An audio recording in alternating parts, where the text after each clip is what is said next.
सर्दियों की ठंडी सुबह थी।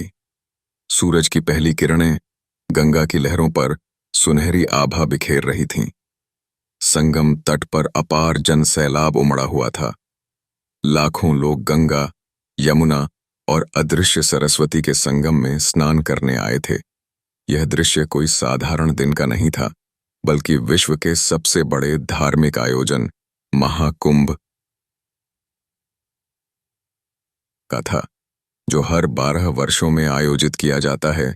वाराणसी के एक छोटे से गांव से रमेश, उनकी पत्नी सुनीता और उनके बुजुर्ग माता पिता अपने कुछ पड़ोसियों के साथ कुंभ स्नान के लिए निकले थे। यह उनकी पहली यात्रा थी। गांव के बुजुर्गों ने उनसे कहा था कि कुंभ का स्नान मोक्ष की प्राप्ति का मार्ग है। रमेश के मन में ढेरों सवाल थे।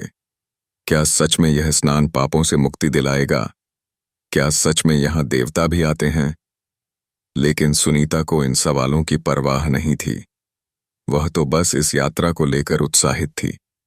उन्होंने महीनों पहले से इसकी तैयारी की थी। गांव से बस पकड़कर वे इलाहाबाद, प्रयागराज पहुंचे, जहां दूर दूर तक लोग ही लोग नजर आ रहे थे। संगम तट का अद्भुत नजारा। संगम तट पर कदम रखते ही रमेश मंत्रमुग्ध रह गए। यहां अलग अलग रंगों की छटा बिखरी हुई थी। नागा साधु अपनी धूनी रमाए बैठे थे। गेरुआ वस्त्रधारी संत प्रवचन दे रहे थे। श्रद्धालु गंगा जल अपने सिर पर छिड़क रहे थे और कहीं दूर शंखनाद और घंटियों की ध्वनि गूंज रही थी। लाखों की भीड़ होने के बावजूद सबकी मंजिल एक थी, पवित्र स्नान। यह माना जाता है कि कुंभ में गंगा का जल अमृत तुल्य हो जाता है और जो भी इसमें स्नान करता है वह अपने सभी पापों से मुक्त हो जाता है। स्नान का महत्व सुनीता की मां ने कहा, बेटा, ये सिर्फ जल नहीं, गंगा माता का आशीर्वाद है। सदियों से ऋषि मुनि, राजा महाराजा, संत और आम लोग यहां आकर अपनी आत्मा की शुद्धि के लिए स्नान करते हैं। रमेश अब भी सोच में डूबे हुए थे।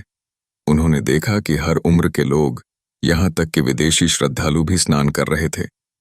एक वृद्ध व्यक्ति को उनके बेटे ने बड़ी श्रद्धा से गोद में उठाकर गंगा में डुबकी लगवाई। यह नजारा रमेश के दिल को छू गया। आस्था और विज्ञान, कुछ लोग इसे अंधविश्वास मान सकते हैं, लेकिन वैज्ञानिक दृष्टिकोण से भी गंगा स्नान लाभदायक है। शोधों के अनुसार गंगा के जल में विशेष प्रकार के बैक्टीरियोफेज होते हैं जो जल को शुद्ध रखते हैं। इसके अलावा ठंडे पानी में डुबकी लगाने से रक्त संचार बढ़ता है और शरीर में नई ऊर्जा का संचार होता है। स्नान का अनुभव। रमेश ने जब गंगा में पहला कदम रखा तो ठंडे पानी ने पूरे शरीर को झंकृत कर दिया। एक पल को वह पीछे हटने लगे, लेकिन फिर सुनीता ने उनका हाथ पकड़ लिया।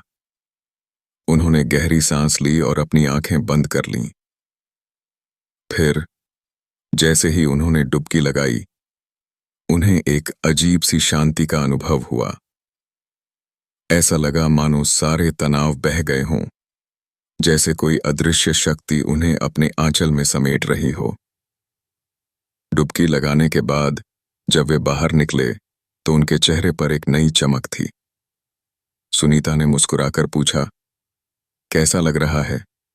रमेश ने बस इतना कहा, अब समझ आया कि लोग इतनी दूर से यहां क्यों आते हैं।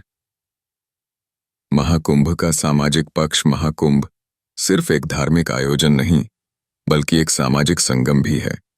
यहाँ अलग अलग जाति, धर्म, भाषा और देशों के लोग एक साथ आते हैं। यह विविधता में एकता का अद्भुत उदाहरण है।